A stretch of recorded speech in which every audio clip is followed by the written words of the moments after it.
Hello दोस्तों, मैं हूँ जागृति। बड़ी मम्मी ने बहुत प्यार से मेरा ये नाम रखा है। घर पर सब लोग मुझे लक्ष्मी भी कहते हैं।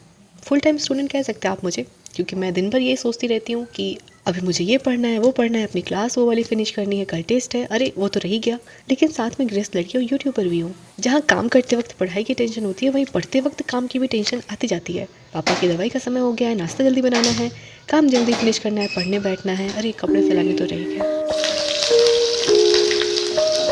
बचपन से ही हमें प्यार बदले में कुछ देने से ही मिलता है। प्यार, इज्जत, नाम सब मिलेगा, पर इसमें भी शर्त है, कंडीशन अप्लाइड। सबकी केयर करती रहोगी तो प्यार मिलेगा, टाइम टू टाइम सबके लिए अवेलेबल रही तो प्यार मिलेगा, अगर अच्छे से रही तो प्यार मिलेगा। दूसरों के लिए जियो, उनके लिए त्याग करो।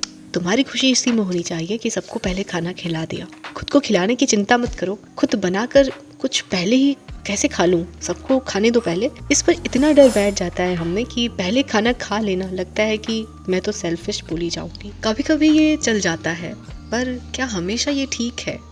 हम धीरे धीरे खुद से ही दूर हो रहे होते हैं। क्या हम खुद से इतना भी प्यार नहीं करते? दूसरों को खुश रखना ही हमारा उद्देश्य होता है। फिर चाहे खुद हमें ये उम्मीद नहीं रखना कि कोई हमें समझेगा, कि कभी कभी ऐसा भी हो सकता है कि हम अवेलेबल ना हो पाए, कभी कभी हमें भी देरी हो सकती है। स्कूल की किसी परफॉर्मेंस जैसा है कि जैसा परफॉर्म किया वैसा गुस्सा प्यार रिजल्ट में मिलेगा। जुबान नहीं लड़ाना, जो कहा है वो ही करना, क्योंकि तुम्हारे लिए वही सही है। तुम्हारा मन क्या है? बी अ परफेक्ट लड़की। फिर हम क्या करते हैं, अपने होने को, अपनी वैल्यू के लिए दूसरों की अप्रूवल चाहते हैं। हम कुछ ऐसे हो जाते हैं कि खुद को खुद ही बुरा समझने लगते हैं। हम भी यही चाहने लगते हैं खुद से कि तुम यदि ऐसे ऐसे रही या ऐसे ऐसे लाइफ में बनी तो ही प्यार की हकदार हो, नहीं तो तुम बेकार हो। फिर हम अपने आप को लोगों की सोच में ढूंढते हैं, परिवार की, दोस्तों की, बाहर की, जो बिल्कुल फेक है। हर कोई हमें आसपास परफेक्ट दिखाई देता है, चाहे वो सोसाइटी हो हमारी या फिर सोशल मीडिया हो। सबके पास परफेक्ट फैमिली, परफेक्ट लाइफ, सब कुछ परफेक्ट। जबकि सच क्या है कि परफेक्शन कुछ भी नहीं है, कोई भी परफेक्ट नहीं, परफेक्ट कोई भी नहीं। जो हम देख रहे हैं वो परफेक्शन हमारा सोचा हुआ एक भ्रम जैसा है, क्योंकि वो जो दिख रहा है वो आज का परफेक्शन टाइम है उनका, जो हम अपने आज से कंपेयर कर रहे होते हैं और सोच रहे होते हैं कि हम कमतर हैं। बार बार यही कंपैरिजन हमारे होने को मुश्किल बनाता है। बहुत अकेला सा महसूस होने लगता है पूरी दुनिया में हम ही हैं जिसके साथ ये सब कुछ है। सबकी ज़िंदगी कितनी अच्छी है, कोई फिक्र नहीं, कोई जिम्मेदारी नहीं, सब हैं उनके आगे पीछे, और यहाँ तो सब खुद ही करना है, सबके लिए भी, अपने लिए भी, क्योंकि कोई ऑप्शन नहीं है। फिर हम ओवर थिंकिंग करने लगते हैं, मायके में अभी ये हाल है, ससुराल जाएंगे तो क्या होगा, एक लड़की भी क्या, यहाँ भी करो वहाँ भी करो, सबके लिए अवेलेबल रहो। गुस्सा ऊपर से आने लगता है, डिमोटिवेटेड रहते हैं, अपना मन ठीक करने के लिए कुछ उल्टे सीधे काम भी करते हैं। फिर रिजल्ट क्या मिलता है? पछतावा, क्योंकि सारे काम साथ ही रहने वाले हैं, कुछ नहीं बदलेगा। बस कुछ जो छूटता है वो है हमारे सपने, उनको करने की ललक, और ये हमारा कीमती समय। जब ख्याल आता है कि चलो अब करें तो वो समय बीत गया रहता है। अब भी हम यही सोचते हैं करने को, पर फिर मन में आता है कि अब क्या कर सकते हैं। फिर कुछ लोग और आ जाते हैं हमारे मजाक बनाने कि शादी हो गई, बच्चे हो गए, बच्चे संभालो, ये क्या पागलपन सवार हो गया। और बस इतना ही काफ़ी है। जो उत्साह अभी थोड़ा आया ही था कि वो भी ख़त्म। फिर हम इग्नोर करना शुरू कर देते हैं खुद को, जबकि हम कितने वैल्यूएबल हैं। कुछ होने से हमारी वैल्यू नहीं बढ़ती, हम पहले से ही वैल्यूएबल हैं, ये हम भूल जाते हैं। सक्सेस इस बात में नहीं कि दूसरे हमें कितना महत्व दे रहे हैं, बल्कि इस बात में होना चाहिए कि हम खुद का महत्व समझते हैं या नहीं। और जिस भी दिन हम ये समझ जाते हैं, सब आसान हो जाता है। हम ये तय कर पाते हैं कि किसी भी और को हमें कितना हक देना है, खुद की वजूद पर रोक टोक करने की, खुद की इंसल्ट करने की। अब हमें किसी की अप्रूवल की आशा नहीं है उतनी।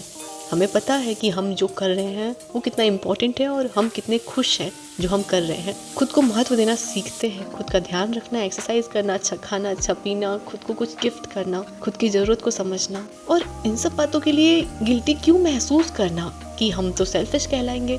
नहीं, हम ये थोड़ी सोच रहे हैं कि जो भी हूँ मैं ही हूँ और कोई नहीं, बल्कि हम तो ये समझ रहे हैं कि मैं भी कुछ हूँ और इसमें कोई बुराई नहीं। तो चलिए बस इसी पॉजिटिविटी के साथ आज के दिन की शुरुआत करते हैं। Hello friends, welcome to all of you. बाय आदू। फिलहाल हम हैं अभी किचन में और हम थोड़े से लेट भी हैं। पहले तो मुझे लग रहा था कि आदू को आज कॉलेज जाना है और उसे 6:30 बजे ही निकलना है, लेकिन फिर बाद में पता चला कि 7:30 बजे जाना है। आज आदू को कॉलेज जाना था तो 7:30 अभी बज रहे हैं और आदू निकल भी गई है कॉलेज के लिए। नाश्ते में हमने उसके लिए पोहा बनाया, पापा को भी दिया क्योंकि पापा के साथ ही आदू आज जा रही है। थोड़ा ज़्यादा ही पोहा बनाया था मम्मी और अपने लिए भी, लेकिन मैं ये बात तो भूल ही गई थी कि मम्मी का आज व्रत है। ये बनी हमारी क्विक सी कॉफ़ी मम्मी के लिए, लेकिन मम्मी का व्रत है जो मैं भूल गई थी, और कॉफ़ी भी बना दिया जो उन्होंने पिया नहीं क्योंकि वो साफ़ सफाई से बना नहीं था, वहीं पे खाना बन रहा था, अभी गैस भी हमने नहीं पोंछा था। और देखिए अब जा कर के मैं ब्रश कर रही हूँ। यदि सुबह सुबह उठकर मैंने ब्रश नहीं किया तो फिर ब्रश करने का जो नंबर है, एक बार सभी कामों में लग गई तो फिर तभी आता है जब मैं खाली हूँ या फिर गैस बिजी है, क्योंकि उस समय होता है कि क्या करे। तो एक तो बर्तन धोने का याद आता है और दूसरा अभी आज ब्रश नहीं किया था तो हो रहा था चलो ब्रश कर लेते हैं। ब्रश करने के बाद मैं आई तो देखा सब्जी मेरी हो गई थी। मम्मी को मैं बुलाकर उनको सब्जी दिखा रही थी अपनी। आज की सब्जी मैंने बहुत मन से बनाई है, बिल्कुल जैसे मुझे पसंद है। पहले तो पत्ता गोभी आलू को मैंने उबाल दिया था कुकर में, फिर कढ़ाई में उसका मसाला तैयार किया था, प्याज टमाटर मिर्ची का तड़का दे करके, फिर सारे गरम मसाले धनिया पाउडर। काफ़ी टेस्टी दिख रही थी सब्जी, थोड़ा ज़्यादा ही मैंने बना दिया था क्योंकि मुझे लगा था मम्मी भी हैं। और दाल बनाया नहीं था, इसी से चावल के साथ हम लोग का लंच हो जाएगा। लेकिन मम्मी तो आज व्रत थी तो मम्मी को मैं बुला करके थोड़ा सा चिढ़ा भी रही थी। पापा को डॉक्टर ने थोड़ा ऑयली और मसालेदार मना किया है। वैसे ज़्यादा मसाला तो मैंने डाला नहीं था और तेल भी नहीं डाला, लेकिन और एक और रीज़न है जिस वजह से पापा नहीं खाई, क्योंकि उन्हें पत्ता गोभी पसंद ही नहीं है। उनके लिए फिर मैंने अलग से दाल बनाया था और बैगन को भून के रख दिया है ताकि उनके लिए चोखा बन जाए। पापा को बैगन आलू का चोखा बहुत अच्छा लगता है।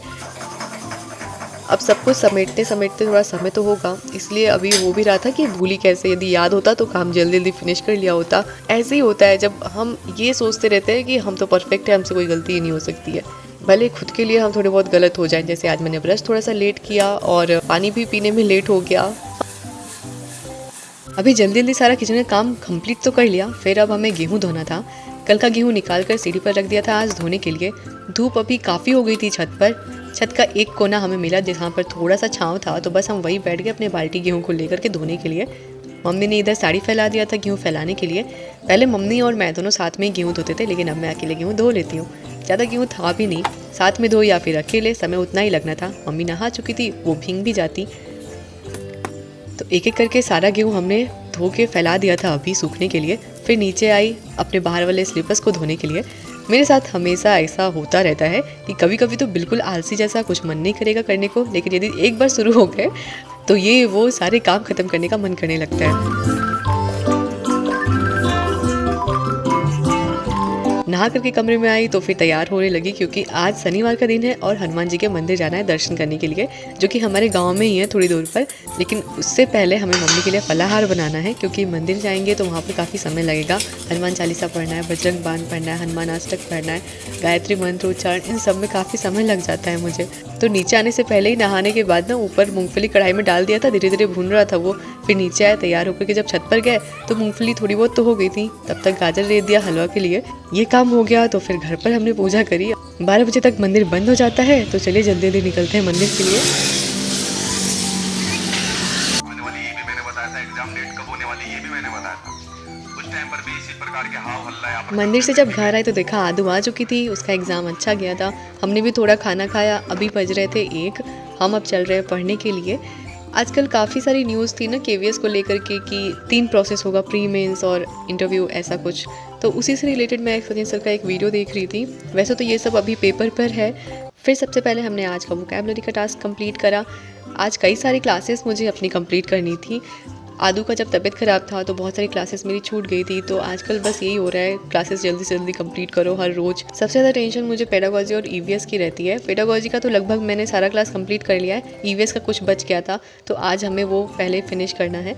आप सभी की तैयारी कैसी चल रही है प्लीज़ कमेंट में ज़रूर से बताइएगा। मुझे बहुत अच्छा लगता है आप सभी के कमेंट्स पढ़ना, आपकी बातें सुनना और आपका रिप्लाई करना। बाकी अपने आज के क्लासेस के टास्क कंप्लीट करते हैं। वैसे टास्क हमने लिया है 12 क्लासेस का, देखते हैं कंप्लीट कर पाते हैं या नहीं। मिलते हैं अगले वीडियो व्लॉग में कुछ नई बातों के साथ, एक और नए सफ़र के साथ। तब तक के लिए अपना बहुत सारा ख्याल रखिएगा। Be positive, be optimistic. मिलते हैं अगले वीडियो व्लॉग में।